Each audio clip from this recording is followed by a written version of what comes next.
Hello दोस्तों, super जिकेट्रिक channel पर आप सभी का बहुत बहुत स्वागत है। आज की वीडियो में हम आवर्त सारणी देखने वाले हैं। इसमें हम आवर्त सारणी से रिलेटेड लगभग 35 क्वेश्चन करने वाले हैं, जिसमें सभी क्वेश्चन आपके लिए बहुत ज़्यादा इंपॉर्टेंट हैं। आवर्त सारणी से लगभग 1 से 2 क्वेश्चन पूछे ही जाते हैं एग्जाम में, तो ये आपके रेलवे और एसएससी एग्जाम के लिए बहुत ज़्यादा महत्वपूर्ण है। तो चलिए वीडियो को शुरू करते हैं।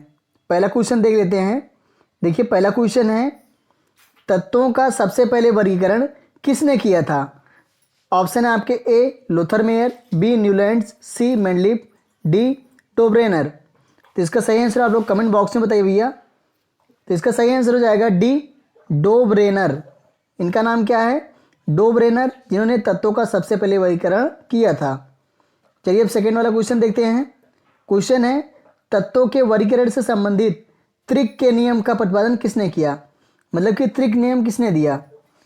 ऑप्शन है आपके ए लोथरमेयर, बी डोब्रेनर, सी मेंडलीफ, डी न्यूलैंड्स। तो इसका सही आंसर हो जाएगा बी डोब्रेनर।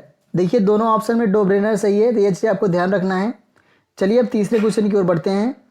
तीसरा क्वेश्चन है, देखिए ये बहुत ही ज़्यादा महत्वपूर्ण है। तत्वों के वर्गीकरण से संबंधित अष्टक नियम का प्रतिपादन किसने किया? अष्टक नियम बताइए भैया। ड्रमा ने, डोब्रेनर ने, न्यूलैंड्स, मेंडलीफ। तो इसका सही आंसर बताइए।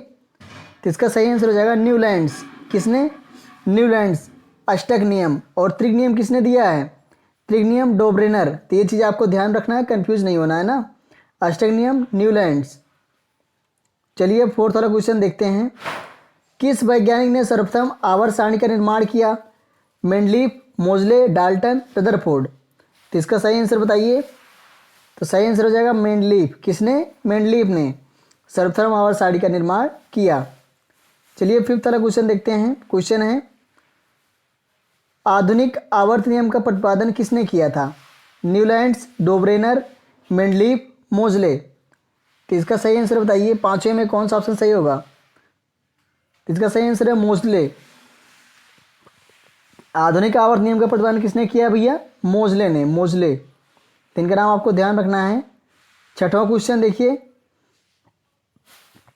मेंडलीफ की आवर्त सारणी में तत्वों के वर्गीकरण का आधार क्या है? मतलब कि मेंडलीफ जो आवर्त सारणी है उसमें तत्वों का वर्गीकरण किस आधार पर किया गया है? देखिए, परमाणु द्रव्यमान, परमाणु संख्या, परमाणु आयतन, परमाणु घनत्व। तो जो चारों में ऑप्शन सही हो आप लोग बताइए। इसका सही आंसर है ए परमाणु द्रव्यमान।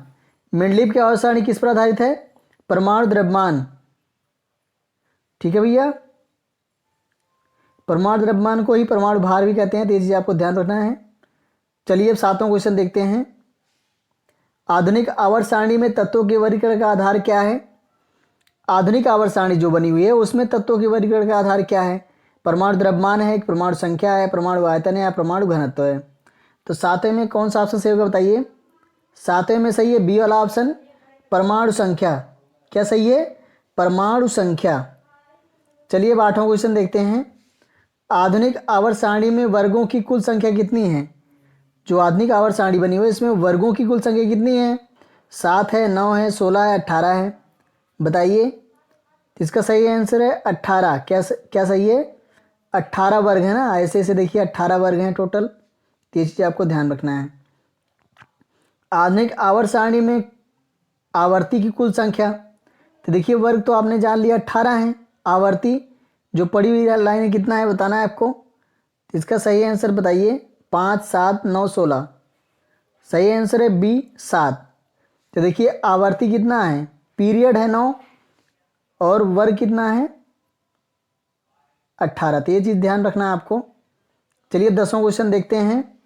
आधुनिक आवर्त सारणी में तत्वों की व्यवस्थित किया गया है। तो आधुनिक आवर्त सारणी में तत्वों को व्यवस्थित किया घटते हुए परमाणु भार में, बढ़ते हुए परमाणु भार में, बढ़ते हुए परमाणु आयतन में, बढ़ते हुए परमाणु संख्या में। तो बताइए इसमें कौन सा ऑप्शन सही होगा। तो इसका सही आंसर है डी बढ़ते हुए परमाणु संख्या में। किसमें? बढ़ते हुए परमाणु संख्या में। चलिए अभी 11वां क्वेश्चन देख लेते हैं। किस वर्ग के तत्वों को सिक्का धातु कहा जाता है? सिक्का धातु। एक वर्ग, पहला वर्ग, 11वां, 12वां, 18वां। तो बताइए आप लोग कौन सा ऑप्शन सही होगा इसमें। सिक्का धातु किसे कहा जाता है? तो इसका सही आंसर है बी 11वें वर्ग के तत्वों को सिक्का धातु कहा जाता है। ठीक है भैया। 12वां क्वेश्चन देखिए अब। शून्य समूह में रखे गए तत्व किस नाम से जाने जाते हैं? शून्य समूह में जो तत्व रखे गए हैं, हैलोजन, क्षार धातुएं, क्षारीय मृदा धातुएं, निष्क्रिय तत्व। तो बताइए 12वें में कौन सा ऑप्शन सही होगा? सही आंसर है डी, निष्क्रिय तत्व। 12वें में डी सही होगा, निष्क्रिय तत्व। 13वां, सबसे भारी धातु है, सबसे भारी धातु कौन सी है? चांदी, सोना, पारा, ओस्मियम। तो बताइए 13वें में कौन सा ऑप्शन सही होगी? सबसे भारी धातु, सबसे भारी धातु कौन सी है? ओस्मियम है। क्या है? ओस्मियम। अब 14वां क्वेश्चन है, सबसे हल्की धातु है, मैग्नीशियम, एल्युमिनियम, प्लेटिनियम या लिथियम। तो बताइए 14वां में कौन सा ऑप्शन सही होगा? सही आंसर है डी, लिथियम। सबसे हल्की धातु लिथियम, सबसे भारी धातु ओस्मियम। चलिए 15वें क्वेश्चन की ओर बढ़ते हैं। देखिए क्वेश्चन आपको दिया गया है, निम्न में से कौन सा तत्व सर्वाधिक विद्युत ऋणात्मकता वाला है? Oxygen, fluorine, sodium, chlorine. तो बताइए इसमें कौन सा ऑप्शन सही है? इसका सही आंसर है फ्लोरीन। 15वें में भी कुछ आंसर सही होगा, फ्लोरीन। 16वां क्वेश्चन देखिए, आधुनिक आवर्त सारणी में समूह 1 में मौजूद एकमात्र अधातु कौन है? Hydrogen, carbon, silicon, nitrogen. आधुनिक आवर्त सारणी समूह 1 में मौजूद एकमात्र धातु कौन सा है भैया बताइए? इसका सही आंसर हो जाएगा ए, हाइड्रोजन। कौन सा ऑप्शन सही है? हाइड्रोजन। 17वां क्वेश्चन अब देख लेते हैं, आवर्त सारणी में अधातुओं को किस ओर स्थान दिया गया है? जो आपकी आवर्त सारणी है, अधातुओं को किस ओर स्थान दिया गया? दाहिनी ओर, बाईं ओर, बीच में, कहीं नहीं। तो बताइए 17वें में कौन सा ऑप्शन सही होगा? सही आंसर है ए, दाहिने ओर कौन है? अधातु हैं। दाहिनी ओर अधातु। वह तत्व जो इलेक्ट्रॉन को ग्रहण करते हैं और ऋणात्मक आयन बनाते हैं होते हैं धातु, अधातु, मिश्र धातु, यौगिक। तो 18वें में कौन सा ऑप्शन सही होगा भैया? सही आंसर है बी, अधातु। क्या सही है? अधातु। 19वां क्वेश्चन, किस वर्ग के तत्वों का गलनांक उच्चतम होता है? सेकेंड है, थर्ड है, फोर्थ है, फिफ्थ है। किस तत्वों का गलनांक, वर्ग के तत्वों का गलनांक उच्चतम होता है बताइए? तो 19वें में सही हो जाएगा सी ऑप्शन, 4A। फोर्थ ए के तत्व जो है वो उच्चतम गलनांक रखते हैं। ठीक है, चलिए 20वां क्वेश्चन देखते हैं। आवर्त सारणी में बाएं से दाएं जाने पर इलेक्ट्रॉन प्रीति में क्या परिवर्तन होता है? तो इलेक्ट्रॉनों में क्या परिवर्तन होता है? बढ़ती है, घटती है, अपरिवर्तित रहती है, इनमें से कोई नहीं। बताइए 20वें में कौन सा ऑप्शन सही होगा? तो इसका सही आंसर है ए, बढ़ती है। आवर्त में बाएं से दाएं जाने पर इलेक्ट्रॉन प्रति में क्या परिवर्तन होता है? बढ़ती है। 21वां, किस वर्ग के तत्वों की इलेक्ट्रॉन घनत्व उच्चतम होती है? फिफ्थ है, फोर्थ है, सेवेंथ है या एट्थ है? बताइए 21वें में कौन सा सही होगा? सही आंसर इसका सी, सेवेंथ है। सेवेंथ है वर्ग के तत्वों के इलेक्ट्रॉन घनत्व उच्चतम होती है। चलिए 22वां क्वेश्चन देखते हैं। आवर्त सारणी को कितने ब्लॉकों में बांटा गया है? A1, B2, C3, D4। आवर्त सारणी को कितने ब्लॉकों में बांटा गया है बताइए? सही आंसर हो जाएगा डी, 4 ब्लॉकों में। SPDF आप लोग जानते होंगे, SPDF में बांटा गया है ना। चलिए 23वां क्वेश्चन देखते हैं। किस ब्लॉक का तत्व साधारणतः रंगीन यौगिक का निर्माण करता है? S block, P block, D block, F block. तो इसका सही आंसर हो जाएगा ए, S ब्लॉक। 24वां क्वेश्चन, जब कोई उदासीन परमाणु एक इलेक्ट्रॉन ग्रहण करता है तो उसके फलस्वरूप उत्पन्न ऊर्जा कहलाता है, क्या कहलाता है? इलेक्ट्रॉन बनता, आयनन विभव, विद्युत ऋणात्मकता, इनमें से कोई नहीं। तो बताइए कौन सा ऑप्शन सही होगा? जब कोई उदासीन परमाणु एक इलेक्ट्रॉन ग्रहण करता है तो उसके फलस्वरूप उत्पन्न ऊर्जा कहलाती है। तो इसका सही आंसर है इलेक्ट्रॉन बंधुता। क्या कहलाएगा वो? इलेक्ट्रॉन बंधुता कहलाता है। ठीक है भैया।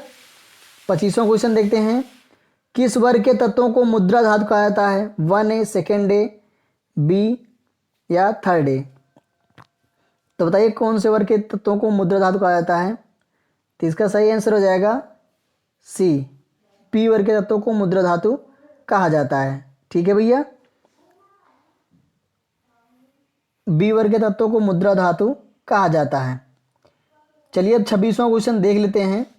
मेंडलीव का संबंध किस देश से है? देखिए मेंडलीव कहाँ, मतलब किस देश से संबंध रखते हैं बताइए? फ्रांस, रूस, USA, इटली।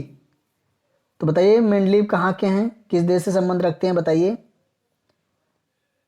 तो इसका सही आंसर हो जाएगा रूस।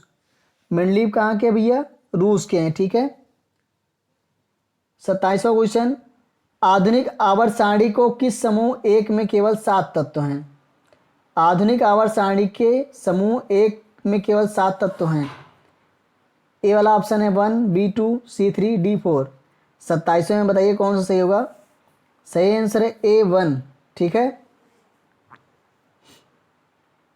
किस वर्ग के तत्व को अयस्क बनाने वाले तत्व कहते हैं। 5th है, 6th है, 7th है, 4th है, बताइए।